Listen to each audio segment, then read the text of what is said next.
네, 반갑습니다. 오늘 성경 꿰뚫어 읽기 예레미야서 계속 나가도록 하겠습니다. 지난주에 또 저희가 뵙지 못했는데 오늘 29장, 30장, 31장 이렇게 나갈 텐데요. 지난주에 기억하시겠지만 사실은 예레미야를 대적하는 거짓 예언자들 정말 많았던 것 같아요. 성경에 보면 어떻게 그렇게 하나님 말씀을 왜곡되게 전하는 사람이 있을까, 그런 생각을 하게 되는데, 자, 오늘 29장에 지난주에 저희가 제일 많이 인용하는 성경 구절 같이 나눴었고요. 너희가 나에게 부르짖으면 기도하면 내게 네 기도를 들어주겠다, 이 말씀을 나눴고요. 그 다음에 예레미야가 예언할 때 그 거짓 예언자들의 이름들, 나의 이름을 팔아서 거짓 예언하고 있는 골라의 아들 야합과 마사의 아들 시디기야를 두고 말한다. 이렇게 하나님께서 직접 이들에 대해서 예레미야에게 말씀해 주신 내용입니다. 제가 지난주에 그런 말씀 드렸죠. 그 교회 안에도 오늘날 이런 사람이 너무 많다.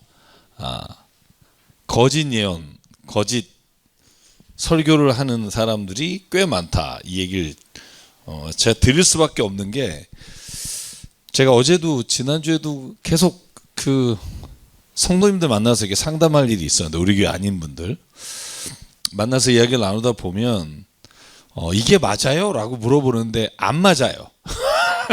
우리 목사님이 그렇게 얘기하셨는데, 그러니까 성경 내용에 뭐 우리가 해석이나 이런 것들은 뭐 틀릴 수 있겠죠. 근데 기본적으로 예를 들면 이런 거죠.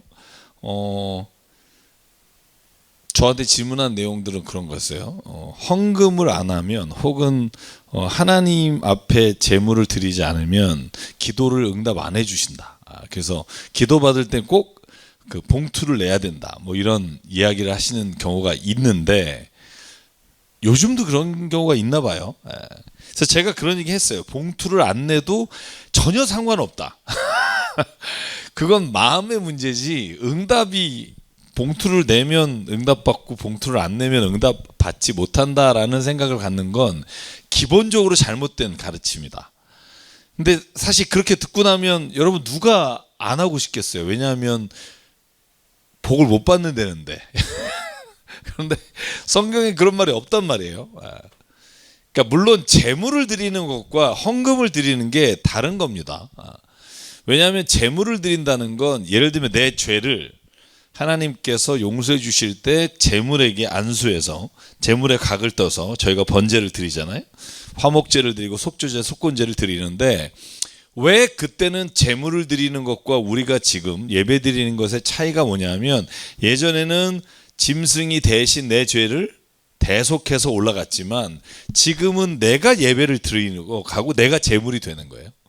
그래서 제가 좋아하는 로마서 12장 1절에 보면, 그러므로 사랑하는 형제들아 내가 너희에게 권하노니 너희 몸을 하나님이 기뻐하시는 거룩한 산 제물로 드리라, 이것이 너희 드릴 영적 예배니라, 이렇게 돼 있거든요.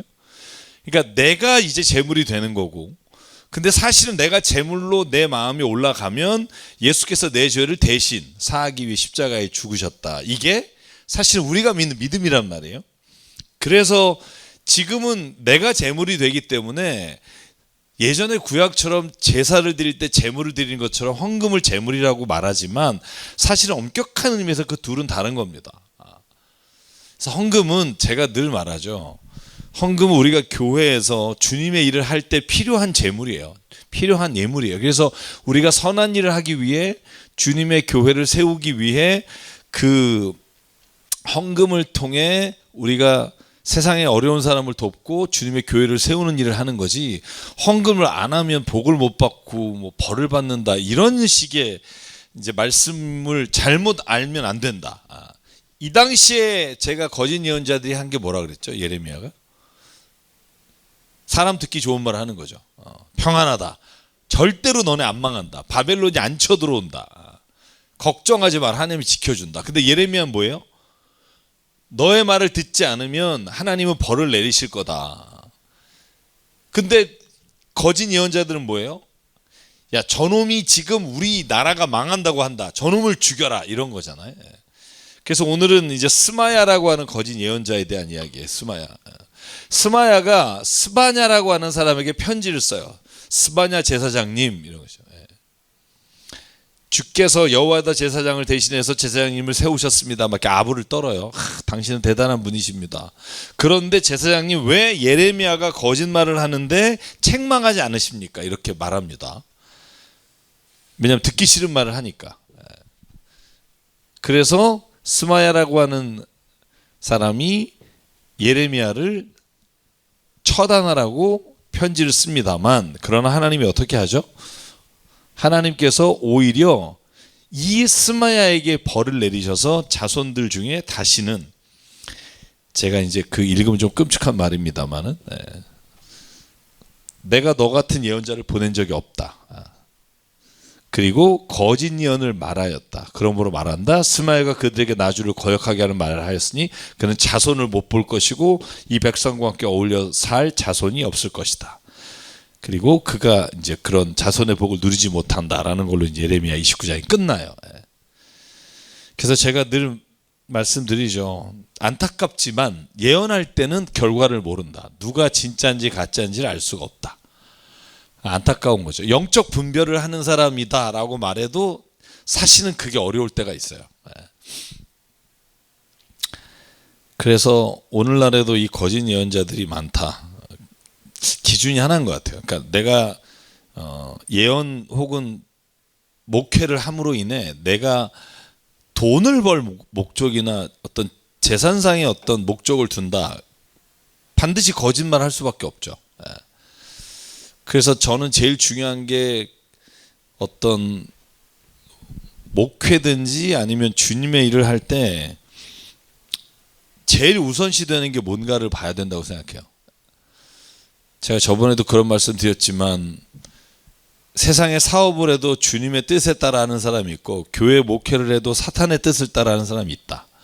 그러니까 그 사람이 뭐를 하느냐는 중요하지 않다. 그 사람이 어떤 마음으로 하느냐가 중요하다. 그래서 여러분이 왜 어렵고 힘든 교회를 도와야 하냐 하면 그분들이 재정적 어려움 때문에 이런 혹여라도 자기의 마음에 걸리는 거짓말을 하지 않게 하려면 우리가 어렵고 힘든 재정적 상황이 되지 않도록 돕는 것도 중요한 일이다. 사람의 상황에 따라 달라지거든요. 그래서 그 말씀을 꼭 드리고 싶고, 제가 이제 마지막으로 그 말을 꼭 드렸어요. 예레미야가 힘들고 어려웠지만 오해도 받았지만 그러나 결국은 진리가 승리한다. 저는 이 말을 믿어야 된다고 생각해요. 진리가 승리합니다. 여러분 억울한 일 있을 때 그 생각하십시오. 진리가 승리한다. 눈에 보이는 것은 악한 것이 승리하는 것 같지만 결국은 주님이 진리가 승리하게 하신다. 이게 저는 29장에 주시는 메시지라고 보고요. 자, 30장과 31장은 이제 예레미야가 이스라엘이 이제 망하고 난 이후에 그때가 되면 하나님이 이루실 일에 대한 예언이에요. 그때가 되면 뭐 그날이 오면 이게 다 예언자들의 어법입니다. 그때가 되면. 자, 그러면 그때가 되면 제가 두 가지 일이 일어난다고 했죠. 그 중에 오늘은 좀 밝은 면입니다. 자, 주목해 보세요. 그때가 되면 이스라엘과 유다로 포로를 데려오겠다. 이거 좋은 일이죠. 그죠? 근데 여기는 그날이 되면 어떻게 된다? 야곱이 당하는 환란이 때다. 그러니까 그날이 오면 두 가지 의미예요. 어떤 사람은 환란을 당하게 되고 어떤 사람은 구원을 받게 되고. 근데 오늘은 자세히 봐야 돼요. 왜냐하면 자세히 안 보면 헷갈리는 말이에요. 여러분 읽으시다가 이게 뭐지? 뭐 하나님이 이랬다 저랬다 하지? 막 이런 느낌이 들 거예요. 그러니까 좀 저도 지금 이게 막 헷갈리는 부분이 있어서 여러분하고 좀 정리를 하면서 가야 될 것 같아요. 자, 30장의 시작은 뭐냐 하면 주님이 예레미야에게 말해요. 이스라엘의 하나님이 말한다. 너는 내가 너에게 말한 모든 것을 기록해라. 그때가 되면 하나님은 나의 백성을 다시 유다로 데려오겠다. 그런데 여러분 여기에 두 단어가 나와요. 우리가 보통 유다 백성이 유다 백성이 가나안 땅으로 돌아오는 이야기는 늘 하잖아요. 그죠? 여러분 제가 바벨론에 포로로 끌려간 게 3번. 그죠? 바벨론에서 포로로 귀환한 게 3번. 그 연도를 여러분에게 말씀드렸잖아요. 기억하시나요? 네.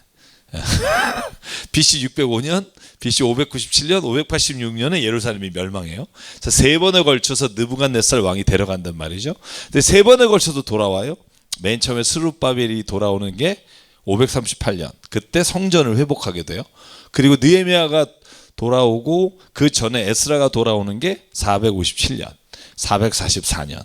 이렇게 세 번 돌아와요. 우리가 유다 백성이 포로에서 돌아온 이야기는 너무 많이 하는데 북이스라엘이 포로에 끌려갔다 돌아온다는 얘기를 들어본 적이 별로 없을 거예요. 그죠? 나만 그런가? 목사님? 별로 없죠. 별로 없어요. 예. 근데 예레미야는 30장 31장에 북이스라엘 사람들의 회복과 포로에서 돌아온다는 이야기를 해요. 근데 지금 예레미야가 쓰이는 시기가 언제죠?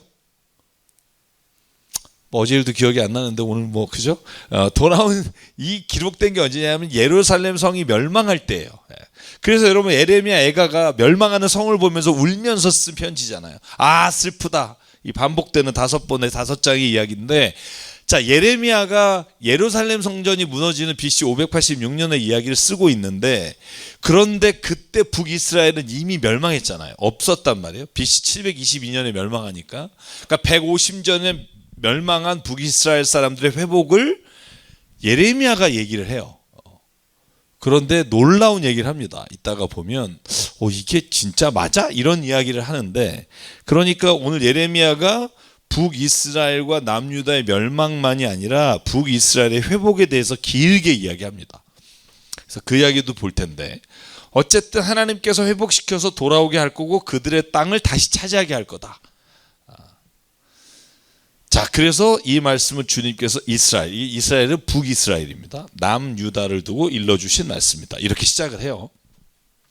나 주가 말한다. 무서워 울부짖는 소리가 들려오고 평화는 없고 폭력뿐이 없다. 여기에는 너희는 남자도 해산을 하는지 물어보아라. 어찌하여 남자들이 모조리 해산하는 여인처럼 배를 손으로 움켜잡고 있으며 모두 얼굴빛이 창백하게 변했느냐. 되게 슬픈 일이 일어난다는 거죠. 나라가 멸망할 일을 예언하는 거니까 슬프다 그날이요. 무엇과 비교할 수 없는 무서운 날이다. 야곱이 당하는 환난은 때이다. 그러나 야곱은 구원을 받을 것이다. 그래서 여러분 그날이 오면 예수께서 말한 것처럼 오른편에 왼편에 양과 염소가 나눠지고, 그리고 한쪽은 구원을 받고 한쪽은 영원한 징벌을 받을 것이다. 이렇게 예수께서 말씀하시는 일이 이루어지는데, 자 넘어갈게요. 그런데 여기서 하나님이 하시는 말씀 중에 제가 굉장히 이제부터 좀 잘 생각해야 은혜를 받을 수 있는 본문입니다만, 그날이 오면 계속 반복됩니다. 이거 예레미야, 에스겔, 이사야 똑같아요.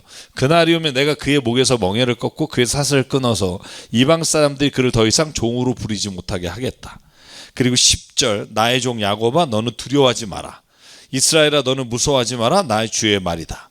보아라 내가 너를 먼 곳에서 구원하여 데려오고 포로로 잡혀있는 땅에서 너의 자손을 구원할 것이니 야곱이 고향으로 돌아와서 평안하고 안정되게 살 것이며 아무런 위협을 받지 않을 것이다. 그 다음에 뭐라고 말하냐면 11절이 이제 주목해 봐야 될, 제가 밑줄을 쳤는데, 이제는 내가 그 모든 나라를 멸망시키겠다. 이 나라는 뭐냐면 너희를 포로로 삼은 나라, 아시리아, 바벨로니아를 다 멸망시킬 거다. 그러나 너만은 멸망시키지 않겠다. 그런데 요걸 잘 생각해 보자는 거죠. 법에 따라 징계하겠다. 아니 구원을 해주려면 깨끗이 깨끗이 없던 걸 내주면 좋은데, 요 다음에 말이 뭐냐 하면 내가 법에 따라서 징계는 하겠다. 절대로 네가 벌을 면하게 하지는 않겠다. 자, 그 다음에 제가 주목하는 말, 내 상처는 고칠 수 없고 내가 맞은 곳은 치유되지 않을 것이다. 찝찝한 구원을 해주려면 그냥 다 해주시면 좋은데 법으로 징계하시고, 그리고 상처는 고칠 수 없고 치유되지 않는다. 근데 여러분 뒤로 읽어볼게요. 제가 미리 볼게요. 미리 보면, 자 여기에는 또 17절에 가면 비록 사람들이 너를 보고 시온에서 쫓겨난 여자여, 이제 이스라엘과 남유다를 향해서 찾아오는 사람이 아무도 없는 여인이다 할지라도 내가 너를 뭐 하겠다? 고쳐주고 내 상처를 뭐 하겠다? 치료해 주겠다. 나 주의 말이다. 나 주의 말이 두 개가 달라요. 여러분, 이걸 어떻게 읽으실래요? 12절에는 내 상처는 고칠 수 없고 내가 맞은 것은 치유되지 않는다 하고, 그 다음에 다른 이방 열방에 대해서 망하게 될 것, 그런 얘기를 하고, 보실래요? 13절, 그리고 그러니까 12, 13절과 17, 18절이 너무 다른데 12, 13절은 내 종기에서 치료하기 없고 절대 치유되지 않는다 이렇게 말씀하시고, 그 중간에는 너의 원수들, 너의 친나라는 징계를 당하고, 그리고 너도 징계하겠고, 내 죄악이 크고 허물이 많아 내가 이런 벌을 너에게 내리겠다고 말씀하셨는데, 그런데 17절에 가면 내가 너를 고쳐주고 상처를 치료해 주겠다. 나 주의 말이다. 나 주가 말한다. 내가 야곱의 장막들을 회복하여 주고 야곱의 거처를 불쌍히 여겨 폐허의 언덕 위에 다시 성읍을 세우고 궁궐도 다시 제자리에 세우게 하겠다. 이게 어렵습니다. 제가 혼자 생각해서 고쳐주시겠다는 거야, 안 고쳐주시겠다는 거야. 너무 헷갈리는 거예요. 왜 그러셨을까요? 이건 정말 제가 어디를 읽어봐도 답이 없어요. 그냥 여러분이 한번 생각해 보자는 거예요. 왜 그러셨을까? 왜 하나님이 절대로 너를 멸망시키진 않는데 법에 따라 징계하고 고쳐주지 않고 상처를 치유하지 않을 것이다 라고 말씀하셨는데, 뒤에 가면 내가 너를 고쳐주고 치유해 주겠다. 왜 이러시는 걸까요? 왜 이러시는 걸까요? 한번 생각해 보실래요? 어느 쪽이, 여러분 어느 쪽이 맞는 것 같아요? 새로 오셨는데 괜히 어려운 질문. 네. 어느 쪽이 맞는 것 같아요? 치료해 주시는 쪽에 한 표. 네. 치료 안 해주시는 쪽에 한 표 없어요? 네.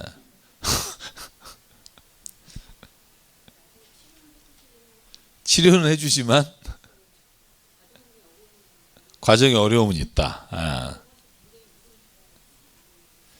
그러니까 이걸 해석하는 여러 가지 중에 하나는 뭐냐면, 사람들이 너희를 고쳐주지 않을 거고 치료해주지 않을 거라고 말하지만 나는 너희를 고쳐주겠다라고 해석하는 사람이 있고, 어떤 사람은 마땅히 징계를 받을 일에 대해서는 책임을 묻고, 그러나 고쳐줄 일에 대해서는 고쳐주겠다 이렇게 해석하는 사람도 있고. 그럼 너는 뭐냐라고 저에게 물으시면 제 개인적으로는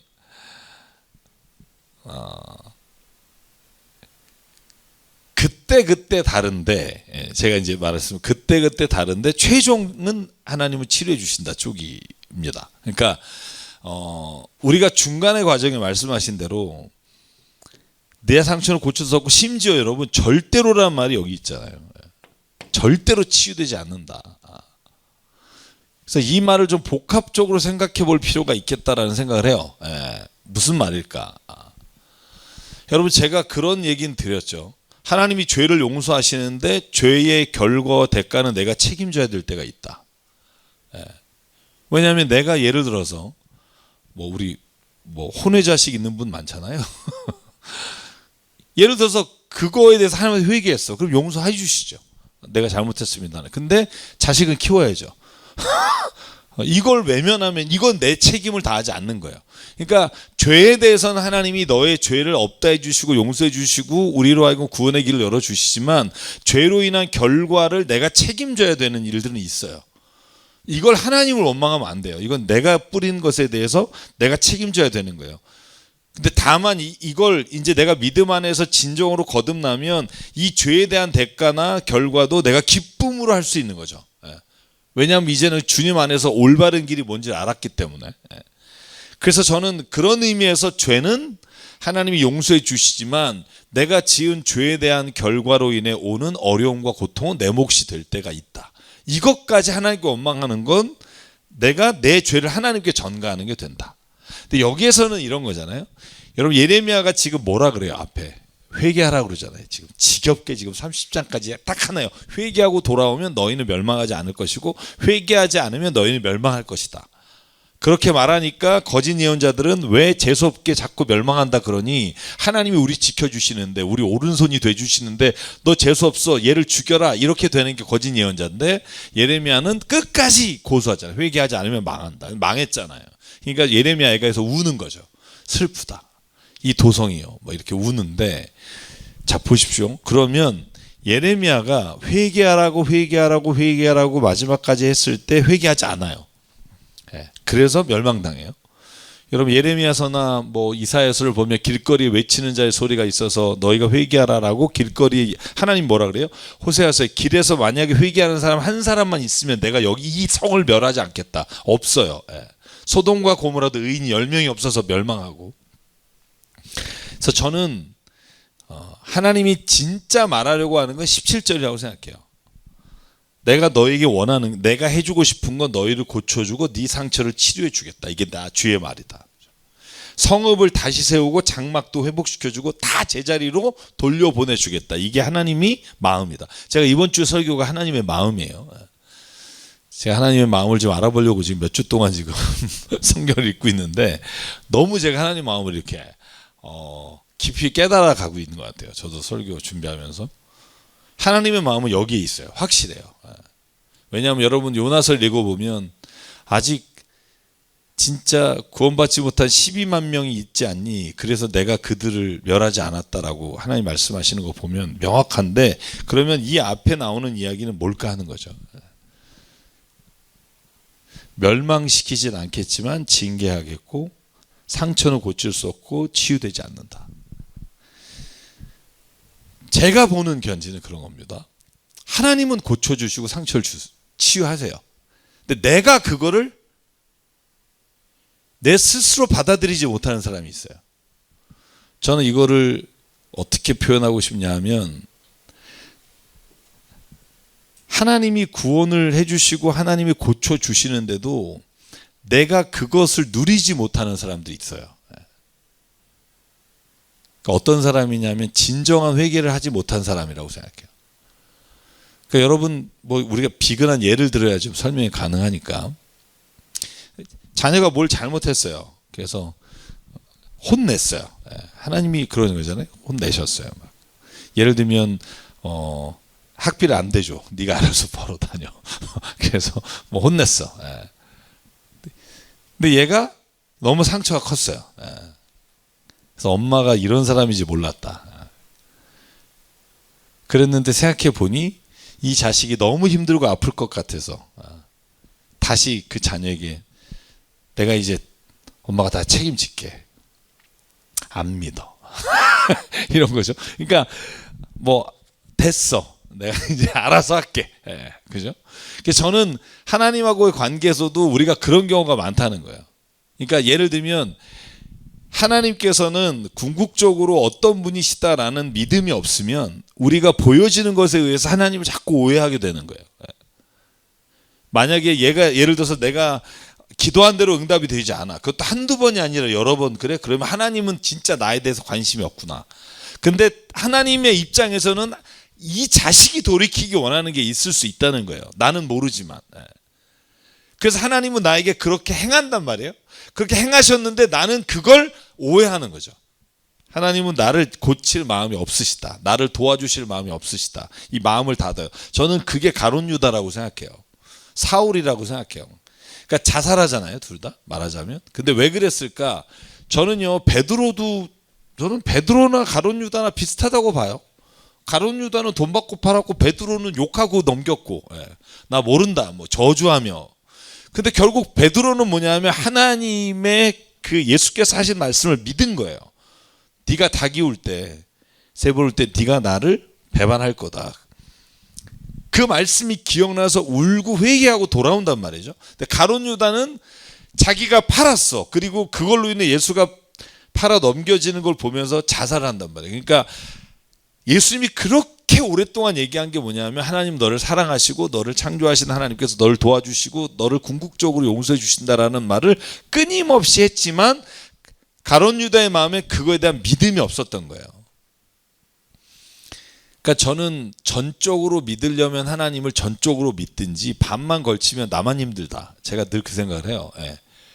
나만 힘들다. 왜냐하면 하나님을 내가 신뢰하고 전적으로 믿으면 내가 아무리 어려운 길이 있어도 궁극적으로 하나님이 나를 치료하시고 나를 고쳐주시고 나와 함께 하신다는 믿음이 있으면 이겨낼 수 있는데, 만약에 그것이 흔들리기 시작하면 그 과정 중에 내가 하나님을 보지 못하고 다른 걸 보게 된다는 거예요. 그래서 제가 믿음에는 90%가 없다 그랬잖아요. 순도 100%냐 아니냐만 있지. 내가 90%면 언젠간 안 믿게 된다는 거예요. 그래서 저는 오늘 이 말씀을 읽으면서 우리가 그렇게 되기를 바라요. 그냥 하나님을 신뢰하십시오. 믿으십시오. 내 인생에 보이는 것들을 믿지 말고 주의 말씀을 믿으십시오. 그러면 내가 흔들리는 마음에서 확실한 하나님의 말씀에 기댈 수 있습니다. 자, 보실래요? 하나님이 왜 이렇게 말씀하시냐면 네 죄가 크고 허물이 많아서 벌을 내린 거예요. 근데 이걸 자꾸 하나님이 나를 미워해서 버렸다고 생각하는 거예요. 이 차이가 너무 크다는 거예요. 하나님은 절대로 미워서 벌하지 않으세요. 믿으십니까? 저는 그 믿음이 있어야 된다고 생각해요. 하나님이, 자, 제가 여러분에게 질문할게요. 자식이 미워서 혼내는 사람 있어요? 잘 되라고 혼내는 사람 있어요? 근데 알아, 잘 되라고 혼냈는데 애는 기분 나빠요. 애는 기분 나쁘죠. 그러니까 하나님은 징계하시는데 잔인한 자를, 잔악한 자를 징계하듯이 너도 징계해요. 왜냐하면 그 죄를 하나님이 범하지 않게 원하시니까. 그런데 하나님이 나를 미워해서 버렸다라고 생각하는 사람이 있어요. 그런 사람은 치유가 안 돼요. 저는 그래서 치유를 하지 않겠다라는 표현은, 저는 궁극적인 하나님의 말씀은 치유하고 하나님이 고쳐주시는데, 너희가 죄 가운데 있을 때 그리고 죄로부터 돌이키지 않았다면 하나님은 너를 치유해 줄 수도 없고 고쳐줄 수도 없다. 그러니까 너희가 회개하여 돌이켜야만 하나님은 온전히 치유하실 수 있다라고 저는 읽어요.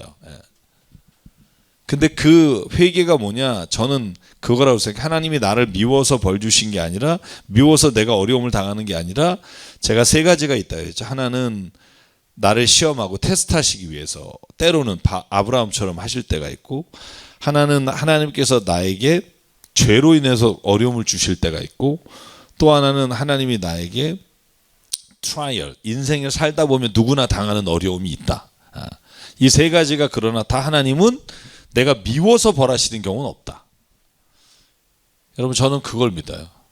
왜냐하면 내가 아버지의 마음을 알기 때문에, 아버지는 결코 미워서 벌하시는 분은 아니다. 그런 믿음을 갖고 있습니다. 그래서 여러분, 저는 오늘 이 두 가지의 말씀이 상반되는 것을 읽으면서 여러분이 뭐지? 라고 생각하지 마시고, 결국은 하나님은 진정으로 너를 고쳐주시겠다 하는 쪽에 방점을 찍는다. 근데 전제가 뭐냐면, 내가 이런 벌을 내리는 이유, 하나님께서 내리는 이유가 네가 돌이키기를 원하시는 거기 때문에 회개하는 자에게 결국 궁극적으로 하나님이 치료하심이 임한다는 거예요. 그러니까 우리가 이걸 신약적으로 말하면 완전히 죽어야 돼요. 약간 반만 죽잖아요. 나만 힘들어요. 여러분, 그게 진짜 너무 커요. 너무 커요. 저는 목회하면서 제일 안타까운 게 뭐냐면, 약간 한 90% 죽으신 분. 너무 안타까워요. 그분들은요, 거의 모든 삶에 있어서 양보하고 막 그러다가 한 번 안 죽어서 그 모든 수치와 수모를 다 겪는 분이 있어요. 한 번 못 참아서 한 번 더 죽으면 진짜 완전히 사람들에게 인정받는데, 그 한 번을 못 참은 것 때문에 90번 참은 게 다 숲으로 돌아가는 일. 그래서 저는 죽으려면 그냥 아예 순도 100%로 죽어야 된다. 이제는 내가 죽고 오직 예수님만이 라고 되면 그때부터는 행복해지는데, 내가 한 10% 정도 남아있으면 행복하지 않아요. 슬퍼요. 내가 남을 도와주고도 내가 어려울 때마다 원망하게 되고, 근데 내가 진짜 다 내려놓고 죽으면 모든 게 감사돼요. 그게 신비예요. 신앙의 신비. 근데 이것까지 맛보지를 못하고 여기서 왔다 갔다 돌아가신 분들이 너무 많은 거예요. 너무 안타깝죠. 제가 왜냐면 저도 뭐 지금 제가 100이라서 얘기하는 게 아니라 요거를 알기 때문에, 요걸 아니까 요쪽에 있는 나를 자꾸 여기로 가려고 싶어하는 마음이 있고, 근데 이걸 모르시는 분들은 이제 여기서 자꾸 왔다 갔다 하다 좌절하고 남욕하고 비난하다 또 다시 까먹었다가 다시 왔다 갔다 하다가 여기를 못 가는 거예요. 여기를. 저는 그래서 예수께서 부활하신 이후에 제자들이 그 전후로 나눠지잖아요. 성령 체험한 거, 사도행전 2장에 성령 체험한 거 앞뒤로 나눠지는데 그 앞이 요 단계예요. 예수님 따라다니면서 기적 보면 와 우리 짱이다, 예수님 짱이다 막 이렇게 다니다가 그러다가 자기가 어려움 당하면은 또 뭐 진짜 뭐 이렇게 됐다가 왔다 갔다 하다가 성령 체험하고 나서 여기로 간 거예요. 내 삶에 보여지는 어려움과 환난이 결코 하나님이 나에 대한 계획과 뜻이 아니다. 그렇게 되고 나면 여기를 갈 수 있어요. 근데 여기까지 가는 게 너무 힘든 거예요. 제가 오늘 낮에 어디 설교하고 왔거든요. 근데 회사인데 점심때 한 달에 한 번. 근데 정말 재밌었어요. 제가 무슨 설교를 했냐면 같이 얘기 나누다가 제 얘기를 했어요. 그래서 제 딸 얘기도 하면서 제발 자식한테 화내지 마라. 그리고 예배를 가지고 전략적으로 이용하지 마라. 예배 드리면서 왜 기도 제목만 나눌 때 아유 우리 박 집사님이 왜 그런 거 있잖아요. 좀 더 신앙이 좋아지기를 뭐 이런 것처럼 아유 우리 하은이가 정말 엄마 말씀 잘 듣기를 기도 제목 내요 막 이러면 전략적으로 예배를 이용하는 거예요. 제가 그 얘기를 했어요. 근데 거기에 있던 분 중에 한 남자분이 갑자기 웃는 거예요. 그래서 어제 그랬다는 거예요. 어제 갑자기 뜬구름없이 하나님이 예배를 드리라고 예배 드리다가 이놈이 자꾸 깐족대 중2예요. 깐족대니까 제가 그랬다. 야 예배하지 마. 너 나가. 그러니까 애가 얼굴이 우락부락하니까 그때 그 얘기를 했대요. 야, 너 옛날에 구약 같았으면 진짜 너 죽었어. 막 이러. 그러다가 예배 파토 났다는 거예요. 그래서 제가 그런 말 했어요. 그러느니 드리지 마시라고. 그러니까 예배를 그냥 우리가 하나님 앞에 진짜 모두 나가서 정말 하나님 앞에 우리의 마음을 내려놓고 우리가 죽기를 바라는 마음으로 예배를 드려야지 갑자기 그 사춘기인 아들 예배로 바꿔보겠다고 예배를 드리면 그 애가 안단 말이에요. 애가 얼마나 그 얼마나 힘들었겠어요. 걔가 앉아있으면서. 그러니까 저는 100% 죽으려면 그러면 편해지는 게 있더라고요. 저는 그런 의미라고 봐요. 그러니까 하나님 안에서 회복된 사람들은 내가 하나님 앞에 완전히 죽기를 바라는 마음으로 가면 정말 놀라운 일들을 경험하는 것 같아요. 조금씩이라도. 근데 그러지 않으면 우리만 힘들어요. 우리만 힘들고 하나님은 안 힘들어요. 하나님 물론 마음이 아프시겠지만. 그래서 저는 오늘 좀 이걸 읽으면서 저희가 치유되기 위해서는 100% 하나님 앞에 엎드려야 된다. 100%. 그러면 산다. 확신을 가지고 가셨으면 좋겠습니다. 그래서 제가 오늘 아침 새벽 예배 한 걸 좀 정리해 봤는데 하나님은 정의로우신 분이어야 돼요.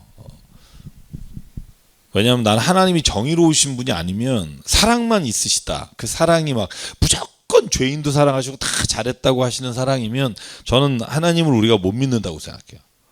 하나님은 악을 이기시는 분이어야 되고 악을 벌하시는 분이어야 돼요. 근데 해필이면 내가 악을 행하면 이제 하나님이 싫은 거지. 그때는 좀 숨겨뒀다가 그런 마음이 있는데 하나님은 정의로우신 분이어야 돼요. 세상의 악을 벌여야 돼요. 그런데 그게 내가 그 죄를 범했더라도 사실은 하나님은 정의로우셔야 돼요. 그래야 내가 믿는 하나님이란 말이죠. 그런데 하나님은 또 하나의 고민이 뭐냐면 사랑해요. 내가 벌을 내려야 되는 인간을 사랑하세요. 이게 딜레마인 거예요. 우리 부모의 딜레마처럼. 그럼 하나님이 이걸 어떻게 해결해야 되느냐? 정의는 이루어야 되고 정의가 이루어지지 않으면 나를 하나님이라고 부르라 할 수 없고 근데 내가 사랑하는 자녀이기에 사랑하는 아들, 딸이기에 내가 이들을 품어야 돼 라는 것 때문에 할 수 없다는 표현은 그렇지만 하나님이 내리신 처방이 십자가라는 거죠. 십자가. 죄는 벌하되 인간을 사랑하시는 하나님의 방법이에요. 그러니까 이걸 깨닫기까지가 참 오래 걸렸던 것 같아요. 저는 근데 그 방법 외에는 없어요. 죄를 벌하지 않으면 세상의 모든 사람들이 그걸 하나님이라고 보지 않을 거예요. 악한 사람이 잘 되고 아무렇지도 않고 선한 사람이 억울한 일을 계속 당하는데 하나님은 아이고 그래 너도 좋아 너도 착해 이러면 저는 이걸 하나님이라고 말하지 않을 거예요. 그런데 하나님은 모든 죄인을 사랑하신단 말이죠. 여러분 제가 오늘 아침에 성경 공부도 하는 그 분이 있어서 하다가 그런 얘기를 했어요. 제가 뭐 혹시 좋아하는 분이 있으면 죄송한데 전두환 씨 같은 경우도 보면 친구가 있어요. 그리고 존경하는 사람이 있어요. 생일 파티 보니까 막 와 사진 찍어주고 막 생일 파티에 참여하는 사람이 있어요. 그러니까 예를 들면 어떤 사람은 우리 가족을 죽였다고 미워하는데 어떤 사람은 그 뺏은 돈 가지고 나눠주니까 고마워서 또 같이 있는 사람이 있단 말이죠. 세상이 다 그래요. 저놈은 친구 하나도 없을 것 같은데 많아요. 왜냐면 자기가 나쁘게 해서라도 번 돈으로 스마일을 한단 말이에요. 그래서 제가 한번 그걸 생각해 보자는 거예요. 내가 집사님을 너무 은혜를 받아서 좋아해. 그런데 집사님 이 사람이 싫어해. 뭐 전사님이 싫어하고 저는 싫어해. 싫어하고 좋아하고 싫어하고 좋아. 다 해보면 다 죽어야 돼요. 왜냐하면 이 사람한테 이 사람이 나쁜 사람이고 이 사람한테 이 사람이 나쁜 사람이고 하나님 볼 때 얘도 죽여야 되고 얘도 죽여야 되고 그리고 어떤 때는 얘도 살려야 되고 얘도 살려야 되는 거예요. 이게 애매한 거예요. 그러니까 어떤 사람에게 완전히 모든 사람에게 좋은 사람도 없고 모든 사람에게 나쁜 사람도 없어요. 물론 덜하냐 더하냐의 문제는 있지만 사실은 모든 인간은 다 죄 가운데 있다. 이게 성경이 보는 시각이란 말이에요. 그래서 하나님은 모든 사람을 죽이거나 모든 사람을 살려야 돼요. 그러니까 하나님의 딜레마인 거예요. 왜냐하면 죄를 범하면 다 죽어요. 죽을 수밖에 없어. 왜냐하면 죽어야 돼. 그런데 죄인인데도 살려야 되는 거예요. 다. 어려운 거죠. 이게 딜레마예요.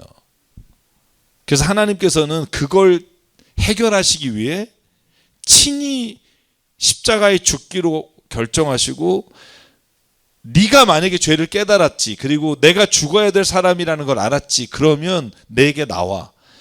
하나님 내가 죽을 죄인입니다. 죽어야 마땅한 죄인입니다라고 고백하는 순간 예수께서 너를 위해 대신 죽으신 것을 믿고 그리고 나는 여기에 모든 죄의 정의를 여기다 물을 테니 너는 이제 주님과 함께 평안을 누려라. 다시는 죄를 짓지 마라. 그게 하나님의 공의를 이루시면서 하나님의 사랑을 이루시는 길밖에 그거밖에 없다.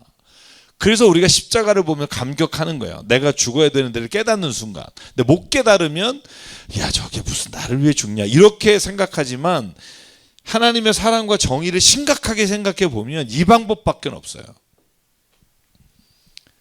그러니까 그걸 은혜라고 하죠. 다 죽어야 되는데 하나님은 하나님 앞에 회개하는 자를 살리시기로 결정하신 거죠. 그래서 하나님의 사랑에는 아픔이 있고 자기 부정이 있다. 제가 이제 그런 표현을 썼는데 왜냐하면 모든 악을 행한 것은 죽어야 하는데 하나님이 그걸 살리기 위해 쓰신 방법이 십자가예요. 자, 그래서 오늘 이 말씀을 좀 저희가 받아들이고 이해하면 저는 결국 치유하신 하나님을 만나게 된다라는 생각을 좀 갖게 되고요. 그 다음에 오늘 본문에 보면 31장까지 있네요. 네. 자, 그래서 저는 이제 이걸 이제 예레미야가 뭐라고 표현하냐면 자, 이제 하나님이 회복시키시고 돌아오게 하시며 그들의 입에서 감사의 노래가 터지게 될 거다. 그리고 기쁨의 목소리가 퍼져나갈 것이다. 그리고 그들의 나라 안에서 그들의 지도자가 나올 것이고 그리고 너희는 나의 백성이 되고 나는 너희 하나님이 될 것이다. 이렇게 약속에 이건 뭐 하나님이 늘 하시는 약속의 말씀이고 주님께서는 마음속에 뜻하신 바를 시행하고 이루실 때까지 그 맹렬한 진노를 그치지 않으신다. 마지막 날에야 너희가 이것을 깨달을 것이다. 저는 이 말이 굉장히 이번에 와닿았던 게 뭐냐면 하나님이 뜻하신 바, 마음속에 뜻하신 바, 제가 하나님의 마음이라 설교 준비하면서 하나님이 마음속에 뜻하신 바를 수행하시고 이럴 때까지는 맹렬한 진도를 그치지 않을 거다. 이게 뭘까요? 하나님의 마음속에 뜻하신 바가 뭘까요? 그게 이루어질 때까지는 진노를 멈추지 않겠다 하셨으니까 이걸 알아야 될 거 아니에요. 주님께서 마음속에서 뜻하는 바 이게 뭘까요? 그렇죠. 오, 신입생이 제일 잘. 네. 그러니까 자신의 죄를 회개함으로 구원에 이를 때까지 하나님은 멈추지 않으신다는 거예요. 그러니까 히브리서에 나오는 말씀처럼 자녀이기 때문에 내가 너에게 고난을 주겠다는 거예요. 왜냐하면 돌아오게 하려고.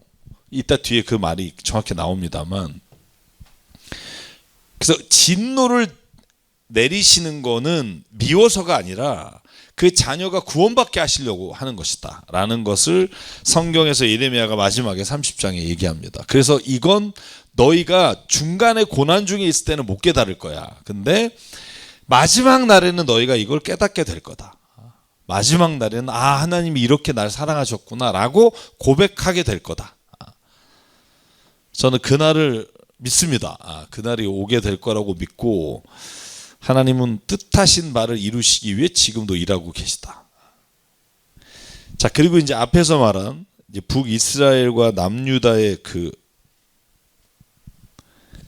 구원에 관한 이야기가 이제 31장에 나눠서 나와요. 그래서 1절부터 22절까지는 북이스라엘에 대한 회복에 대한 이야기예요. 그리고 23절부터 마지막 42절까지는 물론 중간에 두 개에 대한 같은 이야기가 나오지만 남유다의 회복에 관한 이야기예요. 근데 재밌는 표현이 있어요. 에브라임이라는 게 북이스라엘을 말할 때 쓰는 표현이에요. 에브라임이 맏아들이다 이런 말을 써요. 한번 그게 무슨 말인지 한번 읽어볼게요. 자, 나 주의 말이다. 때가 오면 나는 이스라엘의 모든 지파의 하나님이 되고 그들은 나의 백성이 될 것이다. 이 이스라엘은요, 남북을 통칭한 이스라엘이 아니라 북이스라엘을 말해요. 여러분, 북이스라엘과 남유다의 차이가 뭐죠? 이제 19명의 왕이 있고 20명의 왕이 있잖아요. 북이스라엘은 19명의 왕이 있어요. 여로보암부터 마지막 호세아 왕까지. 그리고 남유다는 왕이 르호보암부터 마지막 시드기야까지 20명의 왕이 있단 말이죠. 차이가 뭐냐면 남은 유다라고 하는 이름이 왜 붙었죠? 남유다 북이스라엘이잖아요. 왜 남유다라 그랬죠? 우리가 구약을 다 읽었을 때 이걸 모를 수가 있네요. 네. 남쪽은 유다 지파에서만 왕이 나왔어요. 그래서 유다 지파, 그래서 남유다예요. 다 유다 지파예요. 르호보암부터 마지막 시드기야까지 유다 지파의 자식이 아들이라 혹은 삼촌이 막 왕이 되는 거죠. 다 유다 지파예요. 그리고 유다 지파만 있어서 남유다가 된 거고, 북이스라엘은 원래 이스라엘이라고 하는 나라 중에 10지파. 나중에 베냐민이 남쪽에 유다와 베냐민이었지만 사실 베냐민 자체는 이름이 없어지고 거의 북쪽의 10지파가 북이스라엘이라는 이름을 가진 거예요. 그러니까 여기 뭐라고 말해요? 이스라엘의 모든 지파의 하나님이 된다라는 건 북이스라엘의 모든 백성의 하나님이 왕이 되시고 백성이 된다. 그래서 나 주가 말한다. 전쟁에서 죽지 않고 살아남은 백성이 광야에서 은혜를 입었다. 이스라엘이 자기 안식처를 찾아 나섰을 때 나 주가 먼 곳으로부터 와서 이스라엘에게 나타나 주었다. 나는 영원한 사랑으로 너를 사랑하였고 한결같은 사랑을 너에게 베풀어 준다. 여러분, 북이스라엘이 얼마나 하나님 앞에 악을 행해요. 가장 대표적인 악이 뭐죠? 여러분, 남과 북이 나눠졌을 때 남쪽에는 예루살렘이 있잖아요. 지도를 이렇게 그리면 남쪽의 사해 옆에 여기 예루살렘이 있단 말이에요. 그 밑쪽에. 그런데 이 예루살렘 성에서 예배를 드렸는데 남과 북이 나눠졌단 말이에요. 그 위에 요쪽 그 예루살렘 위쪽으로 해서 나눠졌는데 에브라임 산지 쪽으로 해서. 근데 여기 위쪽은 예루살렘이 없으니까 사람들이 자꾸 예배드리러 예루살렘으로 갈 것 같으니까 베델과 단에 황금 송아지를 만들어 놓고 여기에 우리를 구원하신 하나님이 계시다. 그래서 베델과 단에 우상을 세웠잖아요. 그래서 여러분 열왕기상 하 읽어보면 그때 베델과 단에 세웠던 그 제단을 다 하나님이 뽀개시겠다고 막 없애버리겠다고 이렇게 막 계속 예언하신 장면이 나오는데, 그런데 하나님은요, 그 우상을 섬기고 하나님을 따르지 않는 백성도 영원한 사랑으로 사랑하셨다는 거예요. 이걸 여러분 북이스라엘로 읽지 않으면 감동이 적은데, 이게 북이스라엘에 관한 말씀이라는 걸 어떻게 아냐? 6절 에브라임 산에서 파수꾼들이 어서 시온에 올라가 주 우리 하나님 앞으로 나아가자고 외치는 날이 반드시 올 것이다. 이 에브라임은 여러분 북이스라엘을 통칭할 때 쓰는 단어예요. 자, 그래서 뒤에는 뭐라고까지 말하냐면 에브라임은 나의 맏아들이기 때문이다. 이스라엘의 아버지고, 그러니까 나는 이스라엘의 아버지고 에브라임은 나의 맏아들이다. 여러분, 맏아들이면 이 맏아들이라는 표현은 굉장히 좋을 때 쓰는 표현이란 말이에요. 장자라고 돼 있고 개정 성경에 나의 장자가 유다가 아니고 이스라엘이다. 이게 이제 헷갈리는 대목이긴 해요. 이따가 좀 설명드리고. 자, 그래서 결국 여기에서의 22절까지의 본문은 하나님은 북이스라엘까지도 회복시키시겠다는 거예요. 여러분, 북이스라엘이 왜 포로로 끌려가지 않았죠? 아시리아가 사마리아 지역에 와서 그 아시리아 사람들이 거기에 정착했어요. 끌고 간 게 아니라. 물론 끌려간 사람도 있다고 봐요. 일부는 끌려갔지만 대부분이 아시리아 사람이 와서 이방 민족이 혼혈이 됐기 때문에 사마리아가 유대인들로부터 배척을 당한 거잖아요. 그래서 사마리아에서 왜 요한복음 4장에 보면 여러분 사마리아에서 그 여인이 예수님과 논쟁하잖아요. 너는 남편이 5이었으나 뭐 이 여인 말이죠. 그런데 그 여인이 사마리아 사람을 왜 유대인이 상종합니까? 이렇게 예수님께 물어본단 말이에요. 그랬더니 예수님께서 그 여인과 대화할 때 사마리아 사람들을 유대인들이 되게 천하게 보는 이유가 아시리아가 들어와서 여기서 피가 섞이고 아기를 낳고 살았단 말이에요. 그런데 하나님은 북이스라엘도 사랑하셨다. 그리고 그들을 회복시켜 주겠다. 어떻게 회복시켜 주시느냐? 자, 보십시오. 나 주가 말한다. 너희는 기쁨으로 야곱에게 환호하고 세계 만민의 머리가 된 이스라엘에게 환성을 질러라. 주님의 백성을 구원해 주십시오. 이스라엘의 남은 자를 구원해 주십시오. 이렇게 선포하고 찬양하여라. 9절, 그들이 눈물을 흘리면서 돌아올 것이며 그들이 간구할 때 내가 그들을 인도하겠다. 그들이 넘어지지 않게 평탄한 길로 인도하여 물이 많은 시냇가로 가게 하겠다. 나는 이스라엘의 아버지가 되고 에브라임은 나의 맏아들이기 때문이다. 하나님은 북이스라엘도 구원하신 하나님이다. 우리가 자꾸 남유다만 바벨론에서 회복된다고 생각하시는데 하나님은 오늘 예레미야서를 보면 북이스라엘도 회복시켜 주신다. 정말 이게 정말 어려운 겁니다만 여러분이 미워하고 막 죽이고 싶은 그 사람도 하나님 회복시킨다. 어우, 짜증난다. 짜증나. 제가 그런 성경 공부하다가 1대1 하다가 그런 분 많았어요. 목사님, 저는요 그 인간 절대로 전도 안 할 거예요. 그래서 왜요? 그랬더니 저는 걔가 구원받는 게 싫어요. 그래서 제가 성경 공부하다가 야, 이거를 뭐라고 말해야 되냐? 왜냐하면 심정적 동의는 돼요. 천국 가서 쟤를 또 만나? 이거, 야, 여러분, 저 신우이나 옳게 만나고 죄송해요. 어쨌든, 내가 저 사람은 전도하고 싶지 않은 거예요. 왜냐하면, 근데 이걸 알아야 된다는 거예요. 전도해서 그 상태로 천국에 간다라고 생각하면 그 인간을 전도하기 싫지.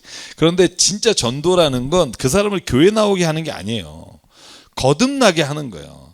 born again. 뭐냐면, 다시 하나님 안에서 태어나는 걸 내가 전도하는 거라고 말해요. 우리가 착각하는 게 뭐냐면 교회 사람 많이 데려가는 건 전도가 아니에요. 그건 교인 하나 늘리는 거고 오히려 교회 나가서 여전히 세상적인 목적을 가지고 사는 사람이 많다. 그럼 교회를 욕되게 하는 거예요. 그러니까 여러분 전도하기 싫은 게 아니라 교회를 나오기 싫다. 이건 이해해요. 왜냐하면 교회 나오면 보기 싫죠. 그래서 여러분 1부 예배, 2부 예배가 있다니까요. 교회가 얘 보기 싫어서 1부 가고 얘 보기 싫어서 2부 간다니까. 그게 교회가 1, 2부가 나눠진 이유인데 그런데 그게 착각인 게 뭐냐면 교회를 나오게 하는 거 싫다라는 건 이해할 수 있는데 전도하는 건 또 다른 얘기예요. 전도라는 건 시간이 필요하지만 내가 다시 예수 그리스도로 사는 거예요. 예수 그리스도 함께. 그러므로 죄된 나는 버리고 새로운 내가 되면 남에게 그런 원수 맺는 것과 남에게 정죄하는 것과 이런 삶을 버리는 걸 말해요.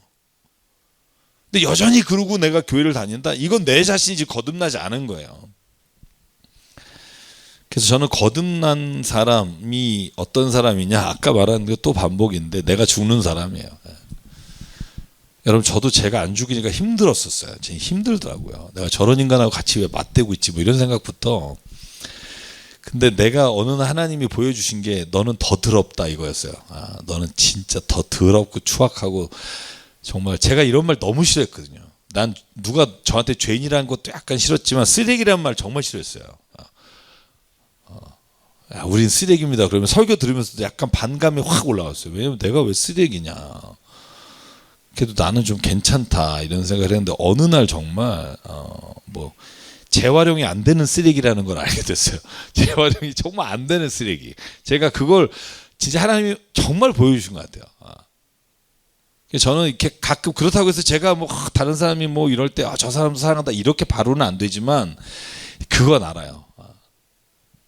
나의 죄와 저 사람의 죄가 정말 다를 게 없다. 이 생각이 확신이 들고 난 다음부터는 내가 누구를 향해서 한 번도 정죄한 적이 거의 없는 것 같아요.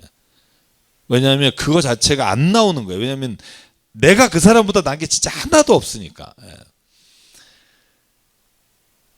그러면서도 꼴 보기 싫은 사람이 있죠. 꼴 보기 싫은 사람이 있어요. 이건 뭐 어떡하겠어요. 인간인데. 그런데 그걸 하고 나니까 그냥 제가 저에게 오는 축복이 뭐냐 하면 미워하지 않게 되는 거예요.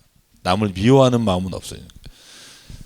제가 어제 신방하면서도 말씀드렸잖아요. 미워하고 정죄하고 그러면서 하면 나만 손해인 거예요. 그건 나의 신앙에 아무런 도움이 안 돼요.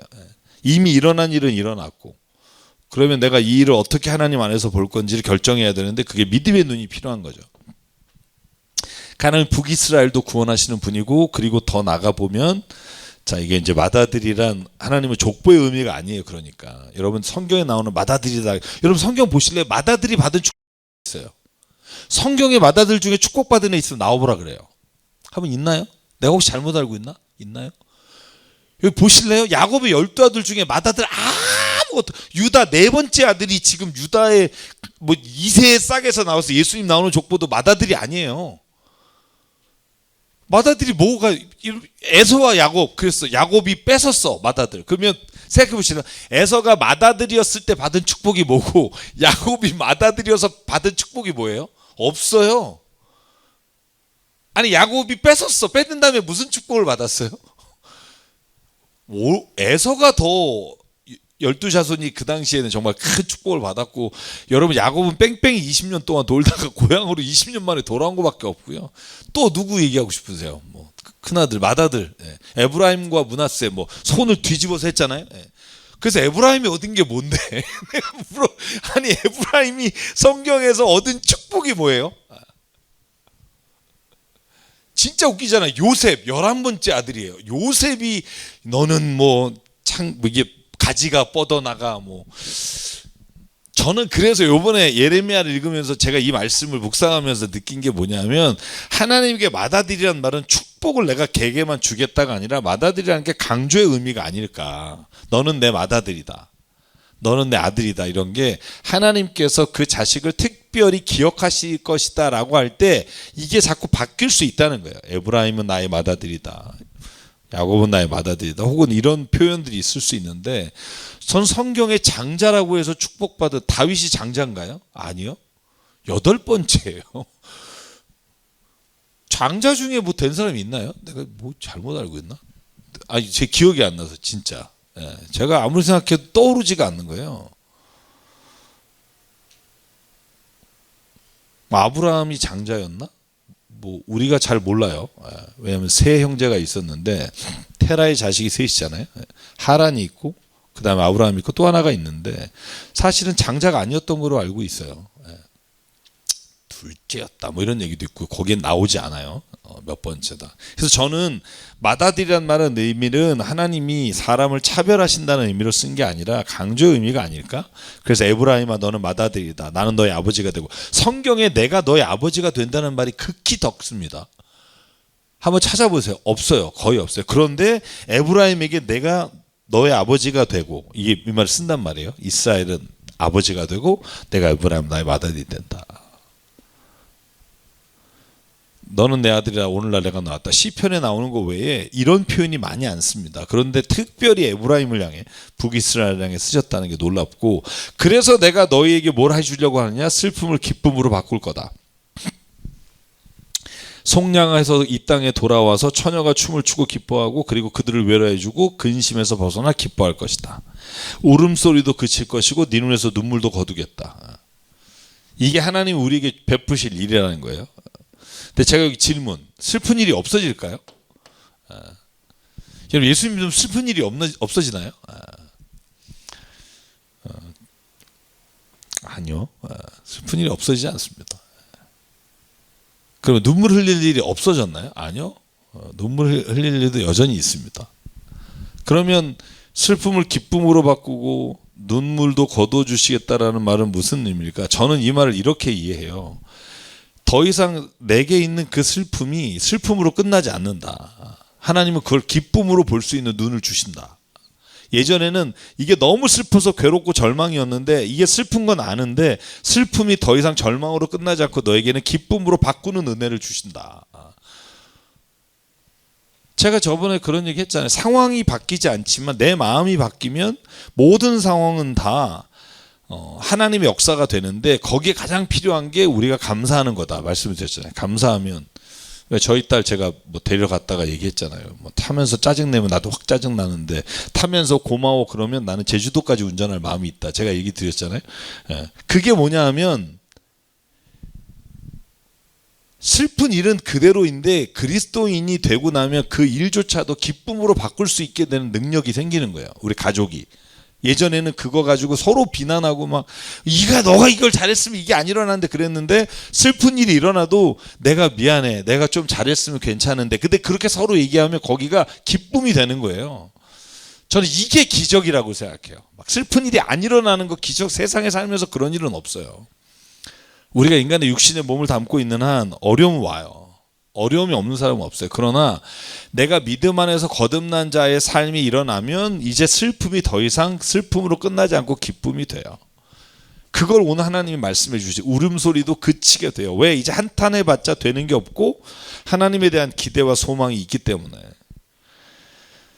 그래서 22절 요 다음까지가 그래서 성경은 슬픔이 없는 책이 아니에요. 성경이 얼마나 슬픈 얘기가 많아요. 그런데 슬픔을 기쁨으로 볼 수 있도록 바꿔주는 책이에요. 저는 그게 믿음이라고 생각해요.